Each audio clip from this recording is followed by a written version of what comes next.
Welcome back साथियों, आपका स्वागत है आपके अपने चैनल लैडो आस्किंग में। अगर ये चैनल आपने अभी सब्सक्राइब नहीं किया है तो इसे सब्सक्राइब कर लें। इस क्लास में हम पढ़ रहे हैं जीएस निधि की बुक को, और केवल आप इस वीडियो को ये देखना, आपको ये पूरी बुक मैं याद करा दूंगा इन वीडियो के माध्यम से ही। अगर आप इस किताब को एक बार पढ़ लेते हो तो एसएससी की जीके पे आपकी एक बेहतरीन पकड़ हो जाएगी। चाहे आप एसएससी फिर जीडी का एग्ज़ाम दें या फिर सीजीएल का, आपको जीके में प्रॉब्लम नहीं होगी। आज का हमारा टॉपिक है भारतीय परिधान, चित्रकारी और जनजाति। केवल आपको ये वीडियो देखनी है, आपको ये टॉपिक कवर हो जाएगा। जो प्रीवियस ईयर क्वेश्चन आए थे वो सारे इस टॉपिक से रिलेटेड, सारे प्रीवियस ईयर क्वेश्चन कवर हो जाएंगे और उनसे रिलेटेड फैक्ट्स वो सब आपको याद हो जाएगा। ठीक है, तो वीडियो को बिना टाइम जाया करते शुरू करते हैं। पहला क्वेश्चन है कि बार्ली चित्रकला भारत के किस राज्य की लोक चित्रकला है? तो देखो, बार्ली जो है ये महाराष्ट्र की है। बार्ली महाराष्ट्र की एक जनजाति का नाम है, जिसके नाम पर ही इस चित्रकला को बार्ली चित्रकला कहते हैं। बार्ली को अब याद कैसे करेंगे? बार्ली लिखा हुआ है, हम नाम से ही ट्रिक ढूंढेंगे और जीवन भर आप उसे भूल नहीं पाओगे। वार का मतलब क्या होता है? वार, WAR, बार होता है। बार का मतलब युद्ध।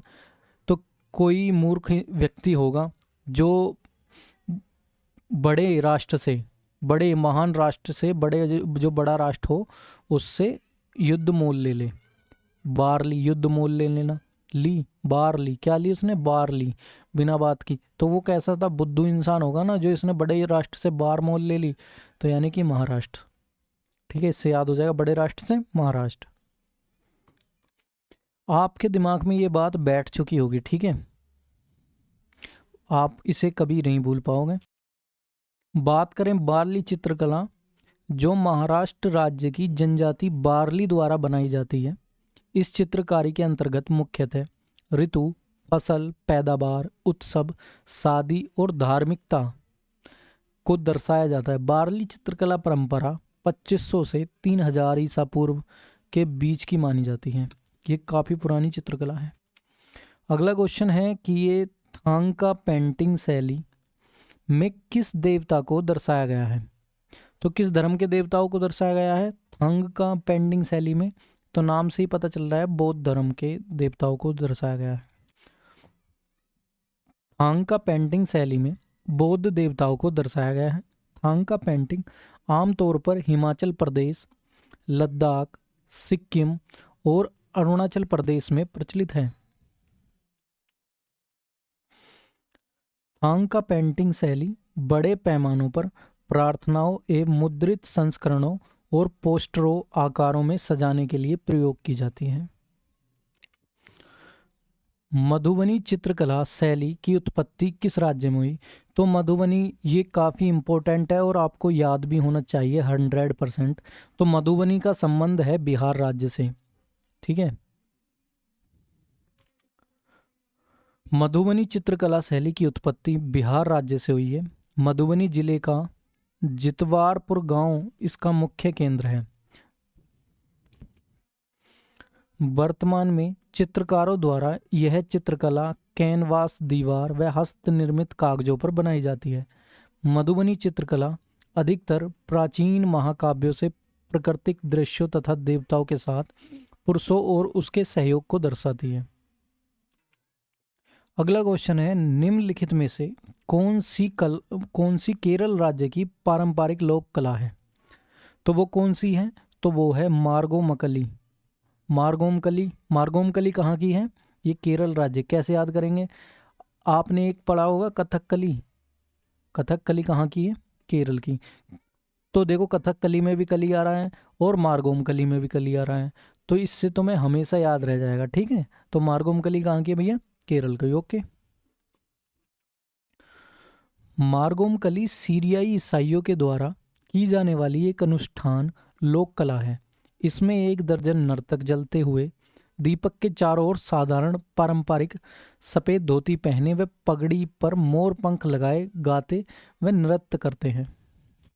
अब बात करें फण चित्रकला की, तो फण चित्रकला राजस्थान राज्य की लोक चित्रकला है। और पिथौरा की बात करें तो ये चित्रकला है जिसका उद्गम मध्य प्रदेश राज्य से माना जाता है। इसमें पशुओं विशेषतः। अगला क्वेश्चन है, बोचे एक पारंपरिक दूल्हे की तलवार है जिसे किस राज्य में आदिवासी विवाह समारोह के दौरान पहना जाता है? तो बोचे एक पारंपरिक दूल्हे की तलवार है, किस राज्य में पहना जाता है? तो वो अरुणाचल प्रदेश में पहना जाता है। अब इसे याद करने का तरीका एक केवल ये है कि उस दूल्हे की तलवार है ये, तो उस दूल्हे का नाम जानते हो क्या है? उस दूल्हे का नाम है अरुण। बस इतने से ही आपको याद रह जाएगा, अरुणाचल प्रदेश। बोचे एक पारंपरिक दूल्हे की तलवार है जिसे अरुणाचल प्रदेश में एक आदिवासी विवाह समारोह के दौरान पहना जाता है। अरुणाचल प्रदेश राज्य में स्त्रियां कढ़ाई वाली बिना आस्तीन की कमीज तथा पुरुष बिना आस्तीन की रेशमी शर्ट पहनते हैं। पैथकर पेंटिंग किस राज्य की अद्वितीय संस्कृति का प्रतीक है? तो ये है झारखंड का। अब इसे पैथकर को हम कैसे याद रख सकते हैं? पैथकर है, पैथकर को आप पैथकर ना पढ़ के बैतकर पढ़ो। तो पैथ को आप बैत पढ़ोगे। बैत क्या होती है? बैत होती है वो एक डंडा सा रहता है, उसे बैत बोलते हैं। अब इस डंडे से आप क्या कर सकते हो? आप झाड़ झूंड साफ कर सकते हो ना। तो आप झाड़ से याद रख लेना झारखंड, ठीक है। पैथ से बैत, बैत से आप क्या कर रहे थे? झाड़ साफ कर रहे थे, ठीक है। तो झाड़ से झारखंड। आप इसे भूलोगे नहीं, आपके दिमाग में बैठ चुका होगा। वरना आप थोड़ी देर बाद सोच करके देखना, इस वर्ड को लिख लो कहीं पर और आप सोच करके देखना कि मुझे याद है या नहीं। आप इसे भूल ही नहीं सकते, ठीक है। ये एक झारखंड के पूर्वी भाग में स्थित अमाडुबी गांव को पैथकर गांव भी कहा जाता है तथा पैथकर इस गांव की पारंपरिक पेंटिंग है। कलाकार गिलहरी व बकरी के बालों से इस पेंटिंग के लिए ब्रुश बनाते हैं। पैथकर पेंटिंग अधिकतर महाभारत तथा रामायण जैसे हिंदू महाकाव्यों से तैयार किए गए विषयों पर आधारित होती है। भारत में जारबा जारबा और ओंगे जनजाति कहाँ पाई जाती हैं? तो ये याद रख सकते हो, जारबा जनजाति अंडमान और निकोबार द्वीप समूह पर पाई जाती हैं। जारबा जनजाति एक फेमस जनजाति है जो कहाँ पाई जाती है? अंडमान निकोबार पे। जारवा खानाबदोश जनजाति होती है। वर्ष 2011 की जनगणना के अनुसार इस जनजाति की जनसंख्या केवल 380 थी। ओनगे ये एक शिकारी जनजाति है। ये अंडमान द्वीप समूह के मूल निवासी हैं। उन्हें क्या कहे जाते हैं? ओनगे कहते हैं।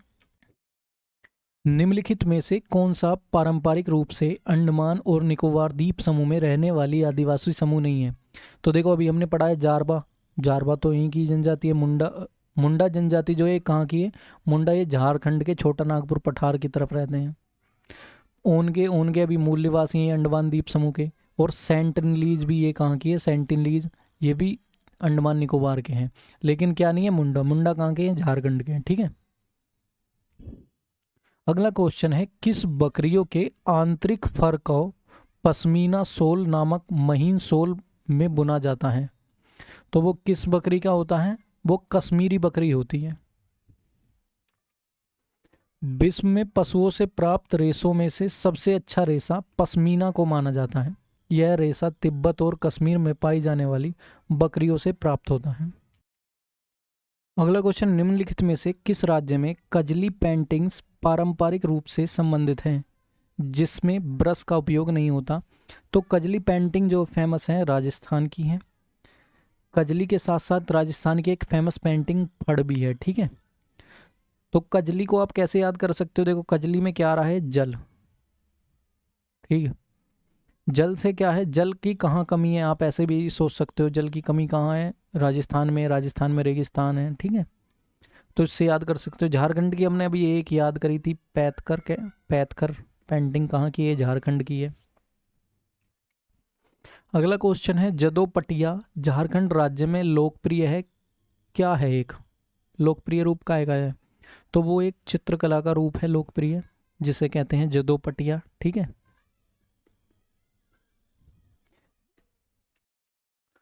जदोपटिया को झारखंडी लोक शैली भी कहा जाता है। इस चित्रकला में मुख्यतः धार्मिक मान्यताओं, नैतिकताओं, रीति रिवाजों आदि को अभिव्यक्त किया जाता है।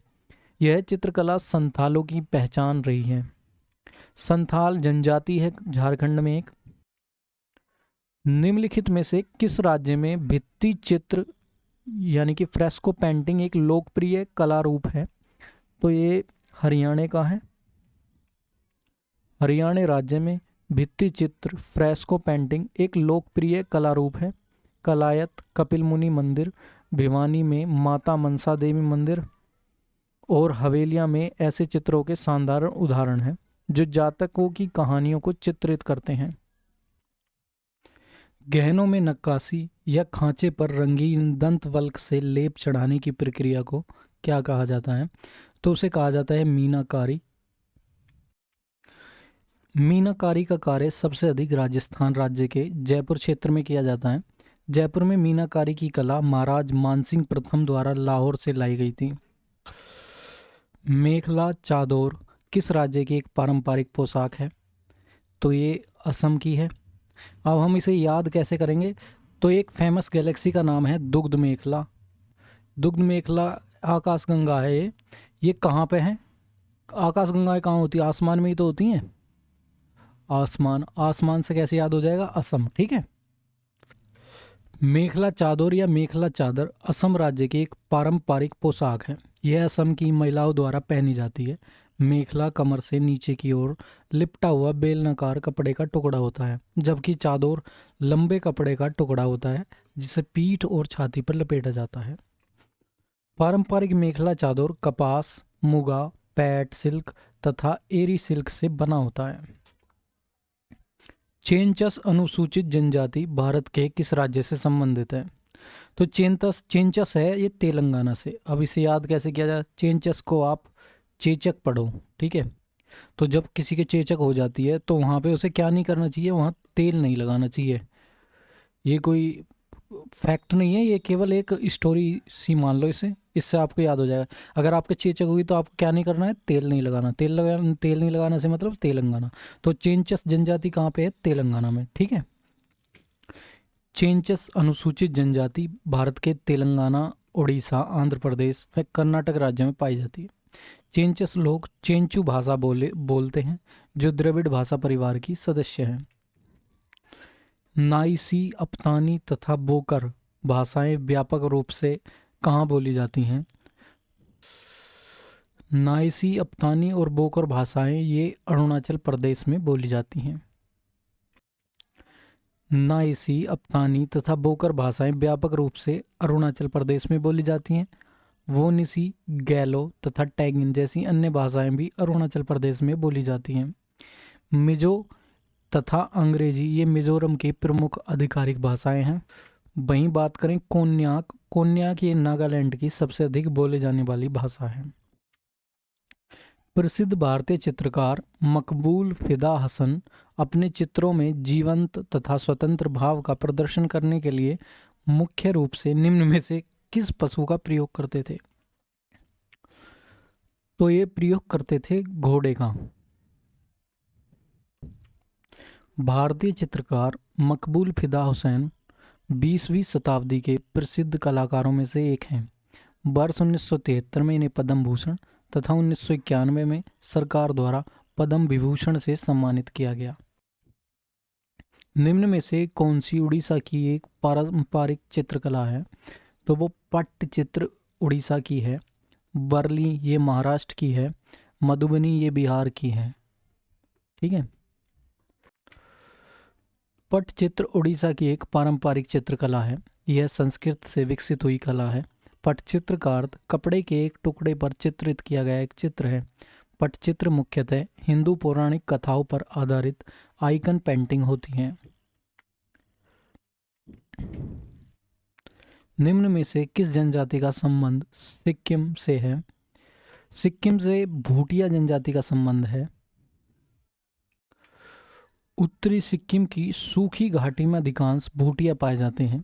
इस जनजाति के लोग खेती पर अधिक निर्भर होते हैं और मुख्यतः मक्का, चावल तथा आलू की फसल उगाते हैं। भारत माता की पेंटिंग मूल रूप से किसके द्वारा बनाई गई? तो अविंद्रनाथ टैगोर द्वारा बनाई गई। ये रविंद्रनाथ टैगोर के भतीजे थे। अविंद्रनाथ टैगोर वर्ष 1942 में विश्व भारती की कुलाधिपति बने। आधुनिक भारतीय चित्रकला का विकास इनके द्वारा बंगाल में स्थापित प्रभावशाली कला विद्यालय के कारण हुआ। Abanindranath Tagore Indian society of oriental art के निर्माता थे। प्रसिद्ध कार्टूनिस्ट आर के लक्ष्मण ने किस कंपनी के लिए गट्टू नामक कार्टून बनाया था? तो वो एशियन पेंट्स था। प्रसिद्ध कार्टूनिस्ट आर के लक्ष्मण रासीपुरम कृष्णस्वामी अय्यर, इनका पूरा नाम था अय्यर लक्ष्मण, द्वारा एक गट्टू नामक कार्टून एशियन पेंट्स के लिए बनाया गया था। ये यू सेड इट व कॉमन मैन अपने कार्टून के लिए विख्यात है। इनके यू सेड इट भी इन्हीं का ही कार्टून है और कॉमन मैन भी इनका ही कार्टून है। इनके कार्टून मिस्टर एंड मिसेस जैसी हिंदी फिल्मों में दिखाई देते हैं। वस्त्रों पर बाग शैली की छपाई किस राज्य से संबंधित है? तो बाग मध्य प्रदेश में है, बाग शैली, ठीक है। बाग छपाई मध्य प्रदेश के बाग धार जिले में आरंभ होने वाली एक पारंपरिक भारतीय हस्तशिल्प है। रंगाई छपाई में प्रयोग किए जाने वाले रंग फूलों तथा बीजों से निकाले जाते हैं। दमयंती चित्र किसके द्वारा बनाया गया था? तो दमयंती चित्र बनाया गया था राजा रवि वर्मा द्वारा। राजा रवि वर्मा एक प्रसिद्ध कलाकार तथा चित्रकार हैं। इन्हें केसर ए हिंद स्वर्ण पदक से सम्मानित किया गया। शकुंतला, नायर महिला तथा ए लेडी प्लेइंग स्वॉर्ड इनकी कुछ प्रमुख रचनाएं। पैठानी महाराष्ट्र की एक क्या प्रसिद्ध शैली है? तो कपड़ा बुनाई की शैली है पैठानी। पैठानी से आप याद कर सकते हो पठानी सूट। सूट क्या होता है? पठानी सूट कहते हैं, नहीं पठानी सूट है ये। तो सूट क्या होता है? कपड़ा ही तो होता है, नहीं कपड़ा बुनाई, ठीक है। पैठानी साड़ी एक किस्म है, साड़ी की एक किस्म है जिसका नाम भारतीय राज्य महाराष्ट्र के पैठन शहर के नाम पर रखा गया। वर्तमान में पैठानी साड़ी का सबसे बड़ा उत्पादक महाराष्ट्र राज्य के नासिक में स्थित येओला नामक शहर है। कसूती कढ़ाई के लिए निम्न में से किस राज्य को जीआई टैग मिला है? तो कसूती कढ़ाई के लिए कर्नाटक को जीआई टैग मिला है। कसूती कढ़ाई का संबंध कहाँ से है? कर्नाटक का। कसूती कढ़ाई के लिए कर्नाटक राज्य को जीआई टैग दिया गया है। जीआई टैग उन उत्पादों को दिया जाता है जिनका एक विशिष्ट भौगोलिक मूल तथा उस मूल के कारण गुणों या प्रतिष्ठा के अधिकारी हैं। किस भारतीय राज्य में गमोचा एक सांस्कृतिक प्रतीक है? तो वो असम में है गमोचा।